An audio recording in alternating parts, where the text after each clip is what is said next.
11 years ago, I scratched down a few notes on a napkin about the seniors that were in my choir. Never realizing that as the years went on, there would be more of them, number one. Two, that I would be older and not be able to remember all the things that I thought I could.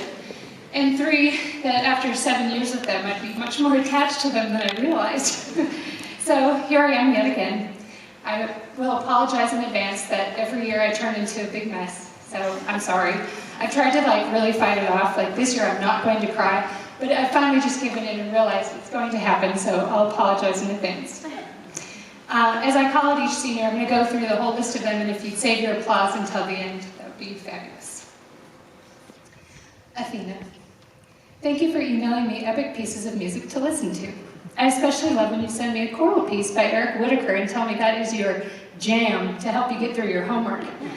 Thank you for having sandwiches, for dancing around to music, for sharing your incredible excitement the first time you saw the ocean, for your kindness, leadership, and attention to detail. I can't wait to see what you will do combining your love of music and medicine. As you know, music is most certainly medicine for the soul. Already. And as we are also finding out, music is medicine for the body and the mind. Thank you for the thoughtful gifts and the beautiful letters you've given me. And just so you know, I absolutely sang "I've Had the Time of My Life" in my head as I read your letter. Sam. When Miss Mariachi told me that you had a beautiful tenor voice, you can imagine that I immediately started plotting how to get you into choir. You mentioned recently that you wish you could have sung in Italy the way that you know how to sing now. While I understand that, I hope you remember it's one of the greatest things that can happen to you, to be inspired and pushed beyond what you think you're capable of, and then to find out later, with time, work, and effort, that you can surpass your own expectations. Remember that it's all worth it, all the effort. The payoff is amazing. You continue to show your many talents of playing guitar, being a recording guru, and always being able to pick out all of the little things that need to be worked on, even to the smallest detail. Thank you for the notes that you've left on my computer or on my desk. You may not have known it, but often they were at a time that I needed it the most. Sierra. One of my favorite moments with you was when you came rushing into my classroom at lunch, out of breath and so excited, to tell me that what you thought we should do at the end of a song we were working on. Before I could even agree or disagree, you went on rapidly to say, "But if you don't want to do that, I completely understand, and that's okay too." Without another breath, you ran right back out the door. I would still like the opportunity to be in your suitcase and travel the world with you. If I do, I promise that I will not wake you up after 9 p.m., like the many, many times I had to do for room checks on the choir trips. Your fierce determination is something I admire immensely, and is evidenced by the fact that you are here tonight, after having your wisdom teeth out just this morning. Madeline. I will miss the days of coming into my classroom to hear you playing Chopin on the piano. In fact, I wish you would have done more of it. I will also miss discussing good books with you, hearing what stack of promising titles you have lined up. I appreciate the fact that you stood by me in explaining that Mendelssohn wrote stunningly beautiful music that was worth it, and that even though you feel that way, you still jump in 100% to any piece of music we sing in any style and any genre. I also appreciate your willingness to stick things out, even when it didn't seem to be turning out the way you'd hoped. Although auditioning was very stressful for you at the time, I hope you see now how far you've come in your self-confidence and the way you carry yourself with cool, collected assuredness, yet always infused with incredible kindness. Matthew.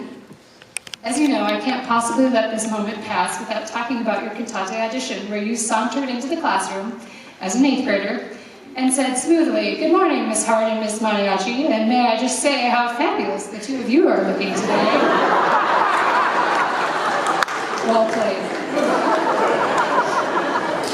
Of course, the most important part of this story is that you were genuine in what you were saying.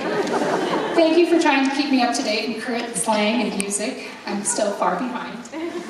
I will always think of you as the first, loudest line.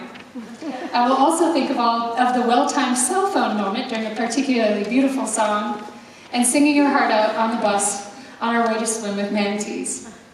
All comedy aside, your kind soul and thoughtfulness will always remain near and dear to my heart. Dominique. you that sticks with me was in Italy, when we came around to do room checks, and you jumped out of the windowsill like Catwoman. Now, parents, if you're afraid to hear about what happens on trips, I can assure you it was a really large windowsill with no chance of her jumping outside on the other side. Anyway, that's when I started to see your inner superhero. The other time was when I saw you talk back to your dad, with a fair amount of attitude and no fear, and frankly, I'm afraid of your dad. Sorry, Steve. When you were a sophomore in treble ensemble, I started to hear that you were one of the altos really holding your part. The extra time you put in with me to prepare for auditions showed your hard work and dedication to achieving whatever you want to do.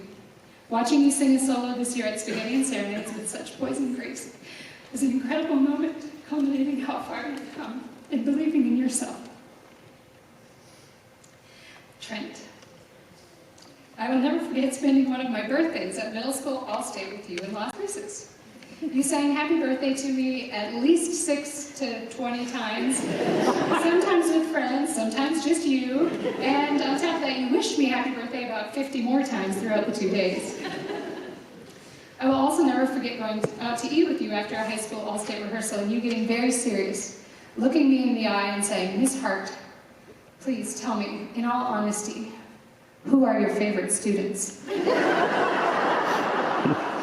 And then smiling at me convincingly.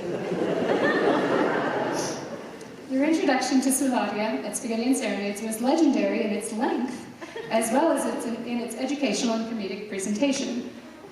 Also legendary are your many incredible performances in musicals and main stage performances at Bosque, and your amazing experience with the Santa Fe Opera.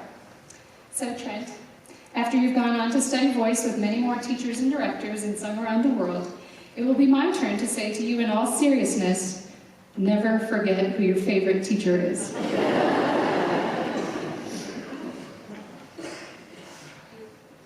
Claire, I will forever be impressed by your incredible inner strength. Whether that's on a bus in Italy, being one of only 2 freshmen singing at Spaghetti and Serenades, singing Bonnie Raitt, being the only 9th grader at a middle school All-State, and looking at it as an opportunity to care for and encourage others, rather than an inconvenience. Pushing yourself on the volleyball court, holding snakes, and taking a stand for the things that you believe in. Thank you for noticing the little things, knowing I would love a mini emergency kit, including my own children in your gift giving, and cheering on your peers when they do something brave. Your love for others and your passion are things that I admire and love about you. And I'm proud that you call me one of your other moms. And so to all of you seniors, hey, I didn't do as badly as I thought, I really held it together. To all of you seniors, thank you for all of your time, and I love you.